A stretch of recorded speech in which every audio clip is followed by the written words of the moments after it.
వి gold trusted gold buyers తాకట్టులో ఉన్న బంగారాన్ని విడిపించి ఈ రోజు ఉన్న మార్కెట్ ధరకే కొనబడును.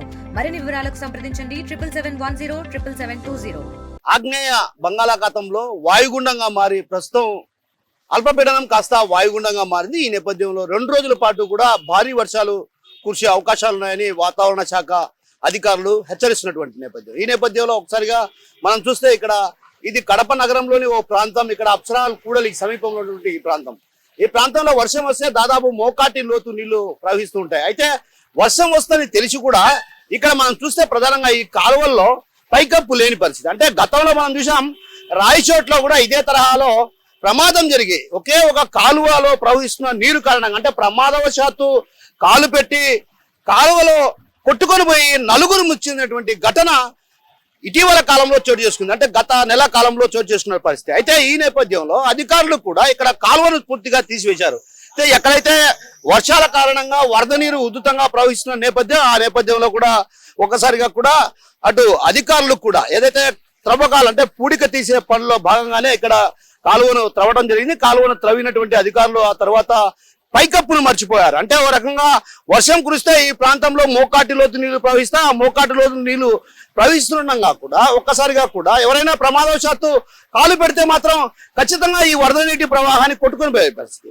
మరోవైపు కడప నగరంలో ఉన్నటువంటి లోతట్టు ప్రాంతాలు కూడా జలమయమైన పరిస్థితి కనిపిస్తుంది. ప్రస్తుతం మనం చూస్తున్నాం వర్షం కూడా చిరు జల్లులతో కూడినటువంటి వర్షం కాస్త ఇప్పుడు పెద్ద జడివానగా మారింది. జడివానగా మారినటువంటి నేపథ్యంలో కూడా ఒక్కసారిగా కూడా అటు ఈ ప్రాంతంలో మనం 10 నిమిషాల కింద చూస్తే దాదాపు మోకాటి లోతు నీళ్లు ప్రవహించాయి. అయితే ఇక్కడ వరద నీరు అదేవిధంగా కాలువలో ప్రవహించే మురికి నీరు కూడా రోడ్లపై ప్రవహించడం, అదేవిధంగా ఇక్కడ దుకాణాలకు కూడా తీవ్రమైనటువంటి ఇబ్బందులు తప్పడం లేదు. ఎందుకంటే దుకాణదారులు ఇక్కడ జీవనం సాగిస్తున్నారు. అంటే వీరంతా కూడా చిన్న చిన్న వ్యాపారాలు చేసుకుంటూ జీవనం సాగిస్తున్నారు. అయితే ఇక్కడ తరచుగా వర్షం పడిన ప్రతిసారికి అదైతే కాంట్రాక్టర్లకు కార్యకర్తలకు దోచిపెట్టే పనిలో భాగంగా ఇక్కడ త్రవ్వకాలు చేస్తున్నారు. అంటే వర్షం పడిన ప్రతిసారి కూడా కడప నగరంలో పూడిక తీత మేరట కోట్ల రూపాయలు ఖర్చు చేస్తున్నటువంటి పరిస్థితి. అంటే తరచుగా వర్షం పడిన ప్రతిసారి కూడా ఈ ప్రాంతంలో మనం చూస్తే ఈ ప్రాంతం అంతా కూడా వరద నీరు అంటే దాదాపు మోకాటి లోతు పైగా నీరు ప్రవహిస్తాయి. మోర్ మార్కెట్ వరకు కూడా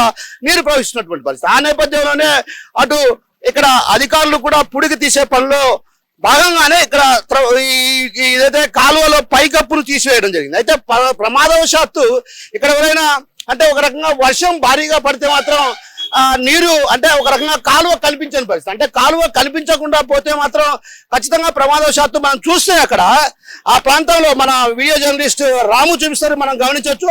అది ఇల్లు, ఆ ఇంట్లో నుంచి అతను బయటికి రావాలంటే కూడా ఇక్కడ నీళ్లు ప్రవహిస్తున్నాయి అనుకోండి, ప్రమాదవశాత్తు కాలు జారి కాలువలో పడితే మాత్రం ఖచ్చితంగా ఆయన అంటే ఓ రకంగా వరద నీటి కొట్టుకొని పోయేటువంటి ప్రమాదం ఉంది. అంటే ఇంత పెద్ద కాలువ అసలు ఎందుకు అధికారులు ఇంత నిర్లక్ష్యంగా వ్యవహరిస్తున్నారో అర్థం కాని పరిస్థితి. అంటే పైకప్పు ఒక వర్షం పడుతుంది, వర్షాకాలం సమీపిస్తుంది అన్నటువంటి విషయం తెలిసి కూడా అధికారులు ఇలా నిమ్మకు నీరెత్తినట్లు వ్యవహరించడం పైన కూడా పలు విమర్శలకు దారితీస్తున్నాయి. మరోవైపు రాయచోటి ఘటన నుంచి తేరుకోక ముందే మరో ప్రమాదం తప్పనటువంటి భావన అటు నగరవాసుల్లో వ్యక్తమవుతున్న పరిస్థితి. ఎందుకంటే మనం ఇక్కడ చూసినటువంటి ఈ ప్రాంతంలో ఇంకొద్దిగా పాటగిన వర్షం పడితే మాత్రం ఖచ్చితంగా దాదాపు మోకాటి లోతు నీళ్లు ప్రవహిస్తాయి. ఇక్కడ వాహనాల రాకపోకలు కూడా పూర్తిగా స్తంభించిపోతాయి. అదేవిధంగా ఇక్కడ నడవాలన్నా కూడా అంటే మురికి నీటిలో నడిచి రోగాలకు గురి కావాల్సిన పరిస్థితి. మరోవైపు ఇక్కడ వ్యాపారులు కూడా తీవ్రమైనటువంటి ఇబ్బందులు పడుతున్నారు. ఎందుకంటే ఇక్కడ వ్యాపారులు ఇటు వెళ్ళాలన్నా పోవాలన్నా మనం ఈ దుకాణం చూస్తే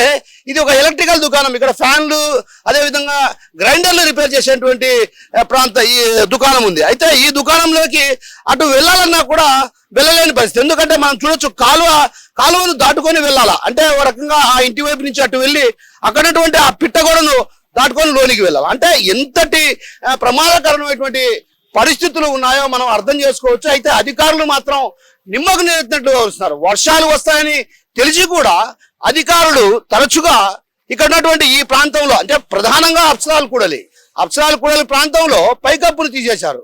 అలా ఇలాంటి పరిస్థితుల నేపథ్యం కాబట్టి ఇప్పటికైనా అధికారులు ఒక రకంగా ప్రమాద హెచ్చరిక జారీ చేసే బోర్డులన్నా పెట్టాల్సినటువంటి అవసరం ఉంది. మరోవైపు మనం చూస్తే ప్రధానంగా ఇక్కడ అప్సరాల్ కూడలితో పాటు ఆర్టీసీ బస్టాండ్ ఒక రకంగా జలమయమైన పరిస్థితి. అంటే బస్టాండ్ చుట్టూ కూడా వరద నీరు చుట్టుముట్టిన పరిస్థితి. అంటే లోతట్టు ప్రాంతాల్లో కూడా అటు పెద్ద ఎత్తున వరద నీరు వచ్చి చేరడంతో కూడా అటు నగరవాసులు తీవ్రమైనటువంటి భయాందోళన వ్యక్తం అవుతున్నారు. ఇదే విధంగా వర్షం మరో 2 రోజుల పాటు కురిస్తే మాత్రం ఇక్కడ ఏదో ఒక ప్రాంతంలో ఖచ్చితంగా ఒక ప్రమాదమే జరిగే అవకాశాలు లేకపోలేదనేటువంటి భావన అటు భయము నగరవాసుల్లో వ్యక్తం అవుతున్న పరిస్థితి. అదేవిధంగా ఆర్టీసీ బస్టాండ్ సమీపంలో ఉన్నటువంటి ఆర్టీసీ గ్యారేజ్ పైకి మార్చారు కాబట్టి కొద్దిగా పరిస్థితి బాగానే ఉంది. కానీ ఆర్టీసీ బస్టాండ్ లో మాత్రం మోకాటి లోతులు నీటిలో మునిగేటువంటి పరిస్థితి ఉంది. సో ఇలాంటి పరిస్థితుల నేపథ్యంలో గత కొంతకాలంగా పాలకులు ఏదైతే వరద నీరు పోయేందుకు కూడా కాలువను తయారు చేస్తామని చెప్పారు, ఆ తర్వాత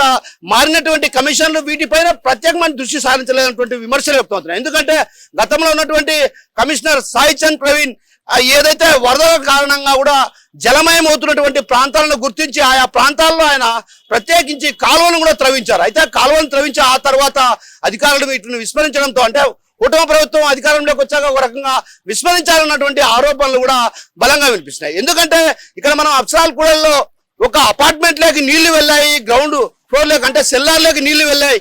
ఆ నీళ్లు వెళ్లకుండా చూడడం కోసం ఇక్కడ ఈ త్రవ్వకాలు చేశారన్నటువంటి విమర్శలు కూడా ప్రధానంగా వినిపిస్తున్నాయి. మరోవైపు కార్యకర్తలకు దోచిపెట్టే పనిలో భాగంగానే తరచుగా వర్షం పడిన ప్రతిసారి కూడా ఇక్కడ కాంట్రాక్టర్లు అదేవిధంగా కార్యకర్తలకు దోచిపెట్టే పనిలో భాగంగానే ఈ ఏదైతే కాలువలను త్రవ్వేస్తున్నారో ఆ తర్వాత వదిలేస్తున్నారు, వ్యాపారులు కూడా తీవ్రమైనటువంటి ఇబ్బందులు పడుతున్నటువంటి భావన అటు ఈ వ్యాపార వర్గాల్లో వినిపిస్తున్న పరిస్థితి. మరోవైపు లోతట్టు ప్రాంతాల్లో కూడా ఇదే పరిస్థితి కొనసాగుతుంది. అది ఆర్కే నగర్ కావచ్చు, తిలక్ నగర్ కావచ్చు, అసలు దస్తగిరిపేట కావచ్చు, ఇలా పలు ప్రాంతాల్లో కూడా వర్షం వస్తే మాత్రం ఖచ్చితంగా ఇళ్ల చుట్టూ కూడా మురికి నీరు చేరే అవకాశాలు ఉన్నాయి. కాబట్టి ఇప్పటికైనా అధికార యంత్రాంగం ప్రత్యేకమైన దృష్టి సారించి వర్షాలు మరో 2 రోజుల పాటు కురిసే అవకాశాలు ఉన్నాయన్నటువంటి భావన హెచ్చరిక వాతావరణ శాఖ చేసింది. కాబట్టి ఖచ్చితంగా ప్రమాదాలు జరగకుండా అరికట్టేందుకు దిశగా కూడా అడుగులు వేయాల్సినటువంటి అవసరం ఎంతైనా ఉంది అన్నటువంటి భావన నగరవాసుల్లో వ్యక్తం అవుతుంది. ఇక్కడ వర్షాలు ఎక్కువ వస్తున్నాయి, ఒక 10 ఏళ్ల నుంచి కూడా అట్టే వస్తున్నాయి నీళ్ళు. ఇక్కడ కాలువ తీస్తారు కానీ మట్టి లోగానే ఉంటుంది, తీసిపోతారు. ఎప్పుడు వచ్చినా వర్షాకాలమే తీస్తారు.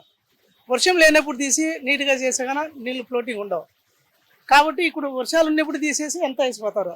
గత 10 రోజుల నుంచి కూడా చాలా ఇబ్బంది పడుతున్నాం మేము షాపులలో. దయచేసి ఇది తొందరగా క్లియర్ చేసి, ఇప్పుడు అక్కడ హాస్పిటల్ కాడ ఉంది కదా, అక్కడి నుంచి ఆ మోట్లు తీలే, ఇక్కడ మటుకు తీసేసినారు. ఇప్పుడు అక్కడ తీసేస్తే అవి డౌన్ ఆడ ఎక్కువ పీకేస్తాయి నీళ్ళు. ఒకవేళ పొలినా కూడా నీళ్లు పీకేసాయి, కానీ అక్కడ తగలరు. ఇక్కడ నుంచి వెంకటేశ్వర చెంపుడు నుంచి ఈడికే తీస్తారు. అది నా ఇక్కడ విషయం. 10 రోజుల నుంచి ఒక వ్యాపారం కూడా ఒక రూపాయి అక్కడ ఏ షాపులు కూడా జరగడం లేదు. వరకు తెరిచినా కూర్చొని వెళ్ళిపోతాం. అది ఒకవేళ ఇన్ కేసు వర్షం కురిస్తే అసలు కాలువే కనిపించదు, ఎవరైనా పొరపాటున కాలు పెట్టి అప్పుడున్న ఈ పైన ఫ్లోటింగ్ మేము వేసుకున్నాం షాపులు కూడా, ఆ షాప్లో అప్పుడు ఒక వాళ్ళ మన్నా కూడా వచ్చి దాంట్లో పడతారు. ఇప్పుడు కన్నా వాన గట్టి వాన పడింది అనుకోండి, నీళ్ళు నిలబడిపోతాయి. హాస్పిటల్ నుంచి వెంకటేశ్వర టెంపుల్ ఎవరు వచ్చినా కాలువలో వెళ్ళిపోతాయి, ఎవరు చూడలేరు కూడా. ఇప్పుడు కానీ నీళ్ళు, కానీ వాన అంత పర్లేదు కాబట్టి ఈ కాలువ కనిపిస్తుంది. నిన్న మటుకు మట్టి తీసేసినారు, వెళ్ళిపోయినారు.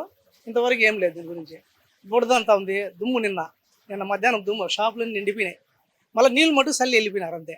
మళ్ళీ అప్పటి నుంచి ఇక్కడ ఏమి ఎవరు వచ్చి చూస్తుంది లేదు. తెలుగులో న్యూస్ కి ఫాస్టెస్ట్ యాప్ ఇప్పుడు టోటల్లీ న్యూ అవతార్లో జస్ట్ 5 సెకండ్స్ లో complete news.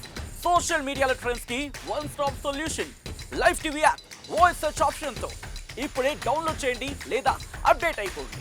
App link description లో ఉంది.